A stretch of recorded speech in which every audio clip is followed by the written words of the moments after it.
this is a fire under the ashes. This is what the last moment of the regime that they have been trying by any way, as we have seen, they have done in the past 4 months, the most incredible and unhuman and brutal criminal way to stop the people. They shot them in the eyes.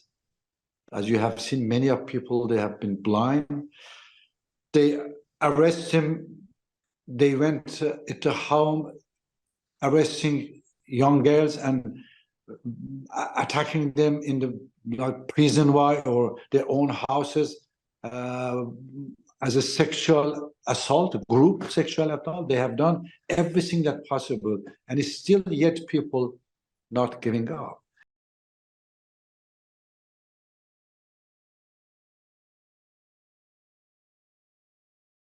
All right, our featured guest today is an Iranian-French legendary photographer, philanthropist, idealist, humanist, and architect. Reza Deghati is a renowned photojournalist and a member of the National Geographic Society's esteemed team of explorers.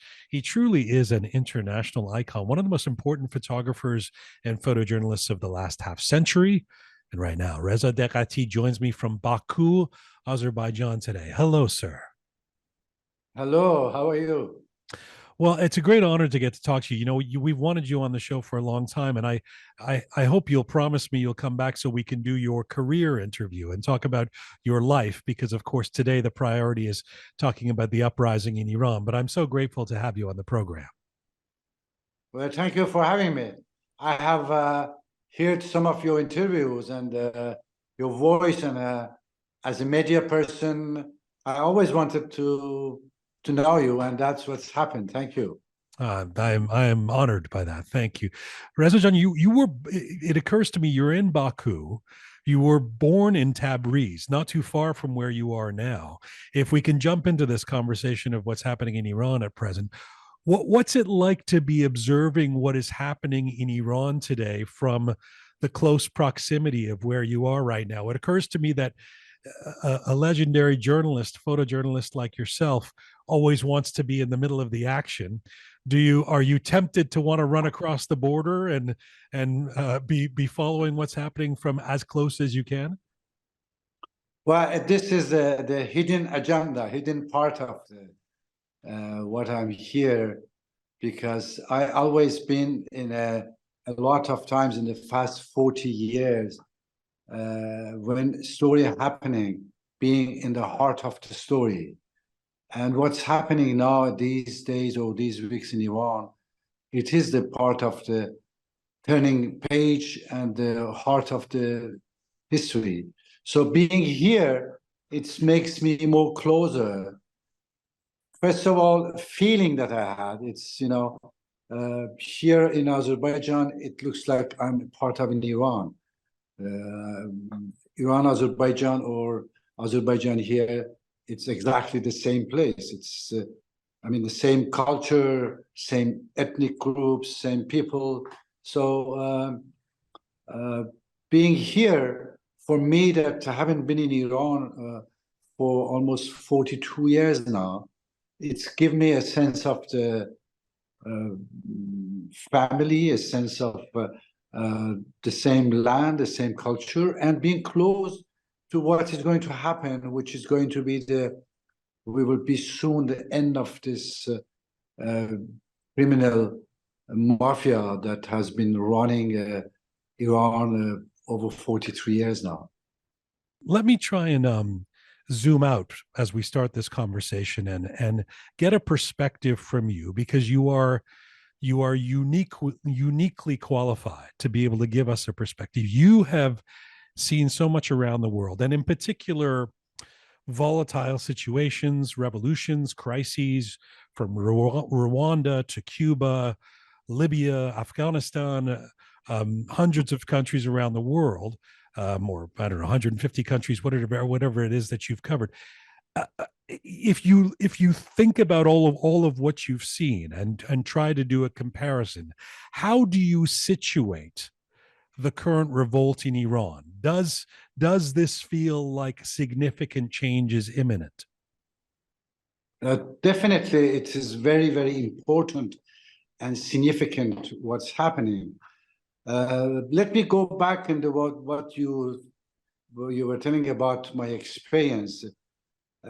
Well, 40 years of covering almost all the wars and conflict, being in the eye of the storm, seeing what's happening to the people of the war, the reality, the real 75% of the humanity, how they live, and obviously being living in Paris, working in New York, Washington. So I have been between these extremes all the times, going and coming between these two worlds all the times. What I have learned during the wars, which later made me to do what I am doing, was that the only way to get rid of the wars for the humanity in a long term, I'm not talking about 1 or 2 years or 10 years, I'm talking about the long term, the generation. We are able to get rid of the war. One condition is that having more women in decision making of the whole world, having more women in education, in culture, in communication, in governance model, in a very high level. Nowadays, the women are only 5 to 10% maximum of those decision making places. Why is important what's happening in the world? Importance is historical. It is not just for Iran. That finally, in the history, the woman of the world that has been oppressed, that has been, looking them as second citizens. Look what the Quran said about women. It's even not considering them as a second citizen. Look, the revolution happening in Iran, which is by the woman, it is the beginning in the world history of the women revolution. And why I believe it's so, again, because the women are the one that suffer more of all the wars. The women are the one that's suffering more of the poverty in the world. The women are the one that's suffering in any dictated countries.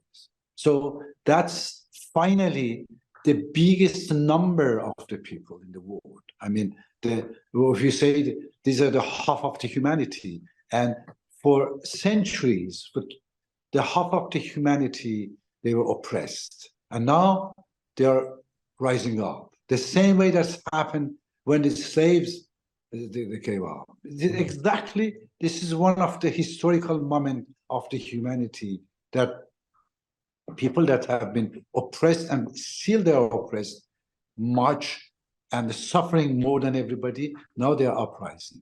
And they will take the world with them. That's why it's very important. Well, as we've said many times too in recent weeks and months, they're not just changing Iran, they're changing the world. The young women and the youth of Iran in general. In fact, this new generation.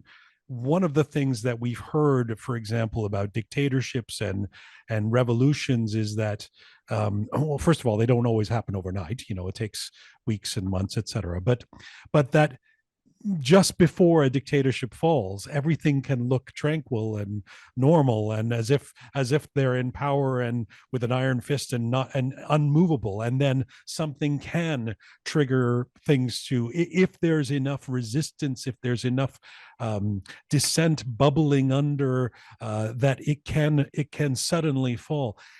How, like I say, with your experience of having seen this, of having covered this in countries all over the world, do you have a taste for that in terms of what's happening in Iran right now? Yes, well, I have seen it. That obviously in many countries. I have witnessed this already, that this could be happen in Iran almost overnight. I have seen happening in many other countries. The sign which I have seen is from two different parts. One is inside, national, and another one is international and outside. Let's first talk about the outside and international.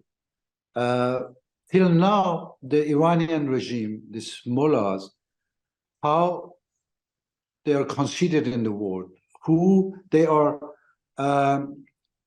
supporting them. Let's say that what are the countries now that they are supporting Islamic Republic? We have North Korea, Venezuela, Syria, China, Russia, and Armenia. These are the 6 countries that they are supporting and helping Islamic Republic. Now, Venezuela, Syria, North Korea, all of them, they are just nominative. They can't help Iran. In some cases, even Iran helping them. So China and Russia. China, a couple of weeks ago, the president of China, he went to participate in the biggest gathering of the Arab countries. The Arab countries that Iran Islamic Republic consider as the enemy. The countries that Iran Islamic Republic always say that we're going to attack you, we're going to attack you, we're going to attack you. And what was the outcome of this China president with the Arab countries was 2 manifesto against Islamic Republic. So the China showed that even Iran has signed one of the most shameful contracts of the history of Iran, to giving the open hand to China, whatever they want to do. Still with this, China preferred to be part of the countries that Iran considers as an enemy. Now we have Russia left only. Although China is still buying the oil and funding right? Of course, getting it, but he is not anymore political supporting of Iran. That's important. They don't understand that he cannot count on the China. So we have now only Russia left, and Russia dragged Iran into Ukraine war. So this is giving another weak part of the Iran, and Armenia has no mean of the helping Iran. Armenia itself need the Iranian help. That's why they are supporting Iran. In this case, Iran has lost almost every single international support. What's happening inside of Iran, you know, one of the most significant things that happen in Iran, which later I'm sure that all the historian and researcher will do a lot of research about it and work about it. And it may even became an example of how a regime fall down, how an ideology is finishing. It is what in Iran was famous called Ammam Parani. I don't know how you could translate this Ammam Parani in English. This is where all the young... Where they knock off the turbans? Is that the... Yes, exactly. Yeah. This is not a small thing. This, in the history of Iran, will be remembered because the turban of the mullahs has always considered of being the most sacred element. This is what is considered in Iran. The turban of the mullahs, there are ceremonies of the giving them turban when they became a mullah, and all of them make this very sacred. And mullahs themselves, before this, people, even if they were chanting this to Khomeini, this to Ayatollah, or whatever, they were not really attacking the mullahs.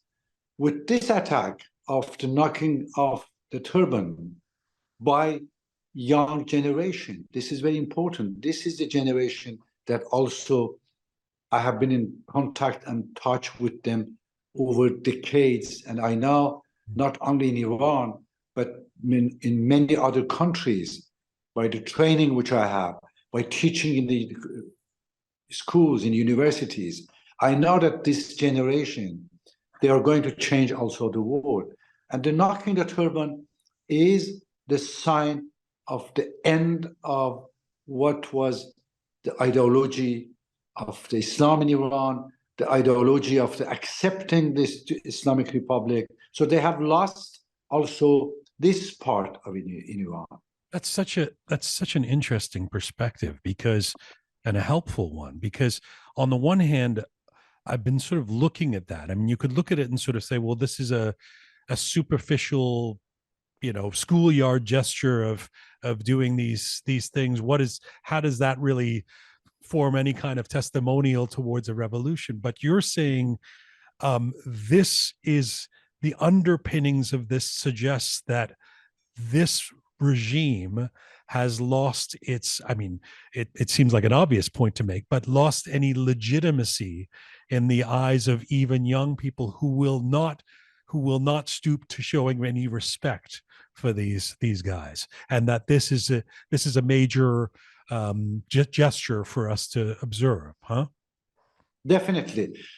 Just give an example. In the military people, the sign that, I don't know what to call, the sign that have here, the grade, is also considered as sacred. And when the people, they wanted to get rid of someone, the sacred military, they grab and they tear it down.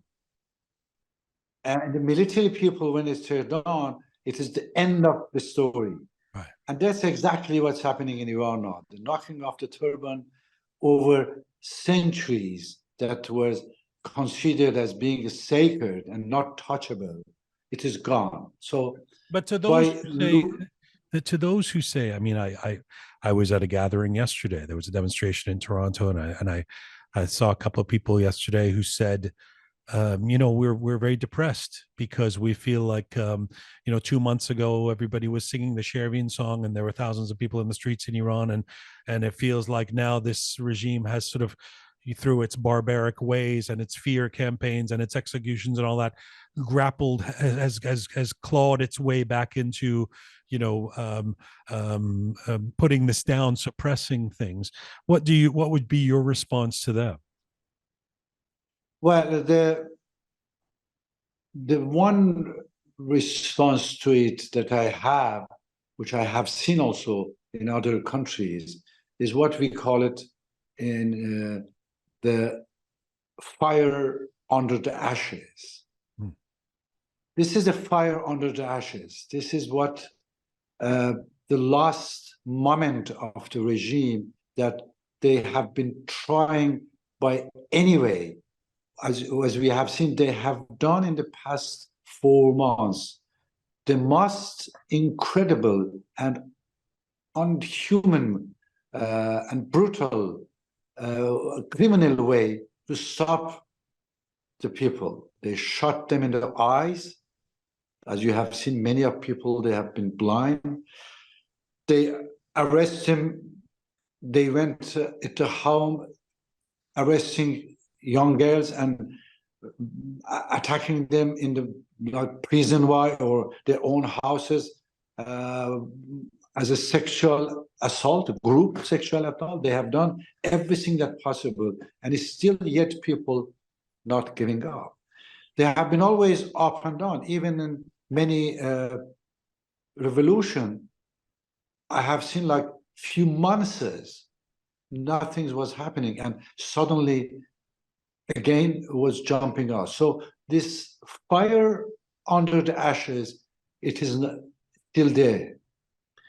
The government, what I have done by putting more ashes in it, but it is not going to, they cannot extinguish the fire because of many reasons, many sociological reasons, historical reasons, that it is gone. It is the end of it. One of the reasons to find out that the big guys in the regime, they are giving up. It's the number of the houses, villas that is bought in the past couple of months in Turkey or in other countries. So there's a lot of sign that the government they know people, that they know themselves that their days are numbered. They know about it. Definitely, they know about it. The number of big villas now on the sale in the Iranian newspaper, it just shows, and all of those villas that is on the sale, and you can see that some of them like million of dollar, really, which is, you know, that this is belonging to such a minister or such a revolutionary guard general or whatever, and they are selling even. So by doing this on the newspaper openly, they show that well, we are living. We are living. We have no future here. Can I just take 3 steps back, because I think I cut you off because I was asking about China still buying oil. You had talked about, in terms of the outside of Iran, effects of how you see this regime on its last legs. You talked about some of the countries that have effectively are kind of powerless in this situation or have been neutralized, the Venezuela, North Korea, et cetera. You talked about China losing the political support of China. I think I cut you off when it comes to Russia. What is your indication that Iran has somehow lost Russia? No, Iran has never had Russia with them. Russia, over the centuries, if you look back to the history of Iran, it was always the oppressor. Russia has always played with Iran as a big mafia guy who is getting something out of Iran. That's what Russia has done over the centuries. Russia has never been a friend of Iran. Russia has made alliance in the history with Armenia attacking Persia. Russia has made alliance with the other countries to get the wealth of Iran. Russia is the one that got the Caspian Sea out of Iran. Russia is one that sabotage the Iranian deal for the nuclear power with the Western countries. Russia is the one that in Syria is giving open hand to Israeli airplane to attack Iranian wherever they want, while the Russia was allowed and get to Syria by the help of Iran also.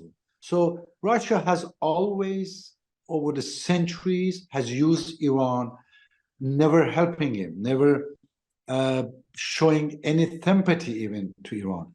You remember, I don't know how they received the Raisi, the president. He was just almost thrown out after meeting Putin of the palace, waiting in the cold weather, snow for the car. And they show it, the Russian TV on purpose. They were showing that, look how we train Iranian president. Look how we do it. It's just nothing.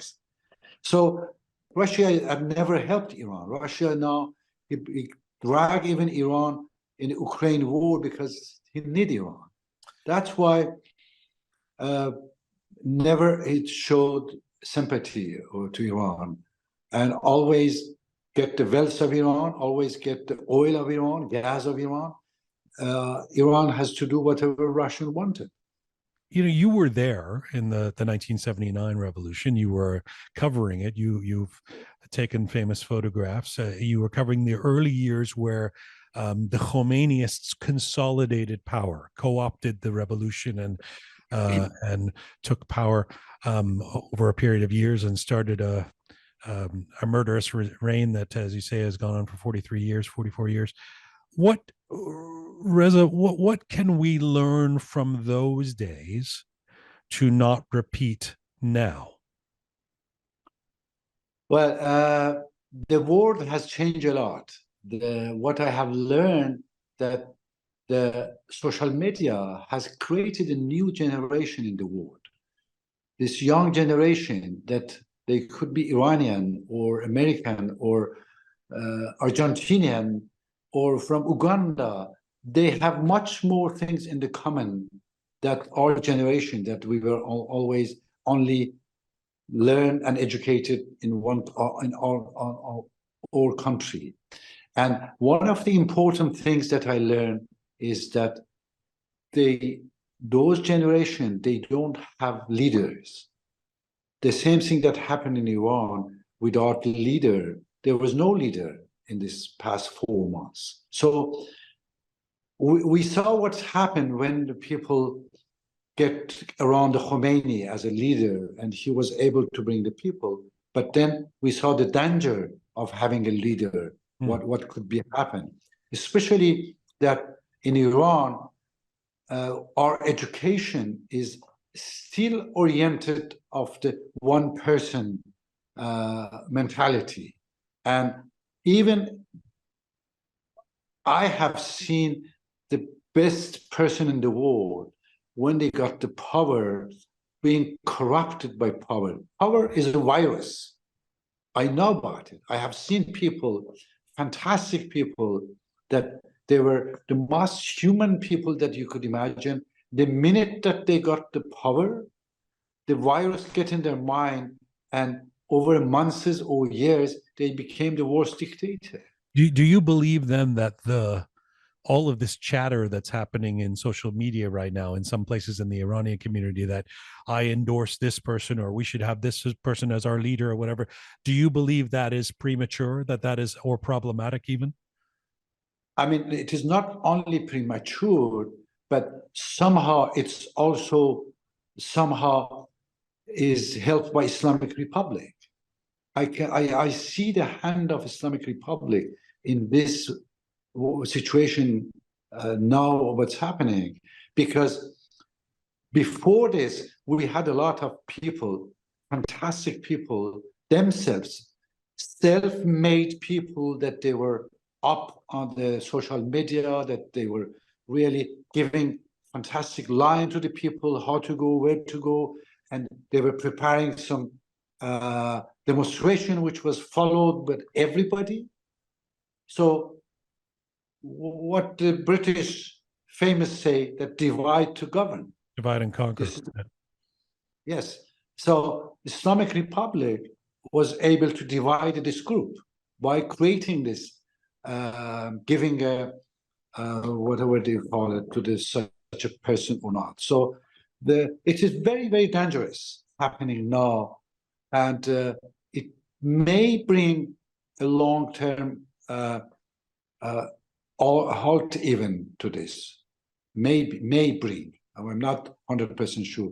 So this is, I can see how dangerous is it, because I have seen in 57 when Khomeini arrived and everybody saw Khomeini on the moon.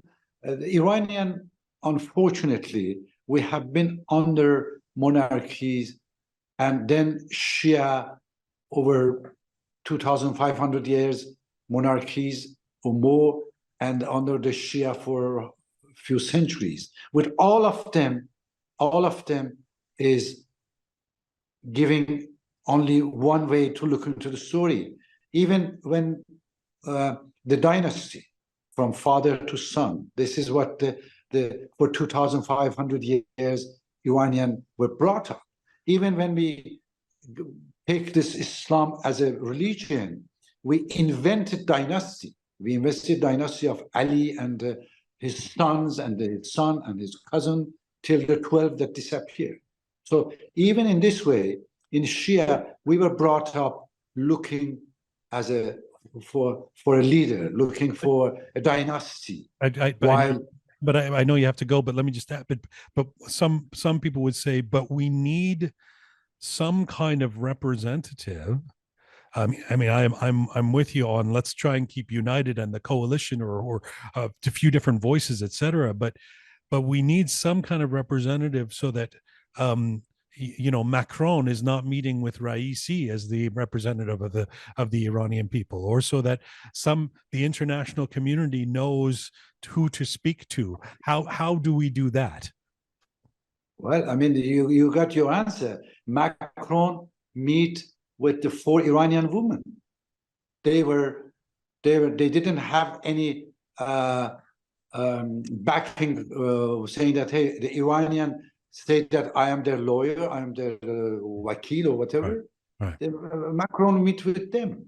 Why? Because Macron understands that this is what's happening. The women are the main vector of the revolution in Iran. That's what I'm saying, that by doing this, we have already divided the Iranian in two parts already, you know. So that's why it's dangerous. That's what I see the Islamic Republic hand on what's happening in this way. The leaders of this revolution are on the street and are on the prison. Your insights are so valuable. I'm so grateful for the time you've given us. I do hope you'll come back, and I can't thank you enough for the time today. Thank you very much, and I wish you best, and I hope that soon we will see that Iranian people, they will reach what they look for.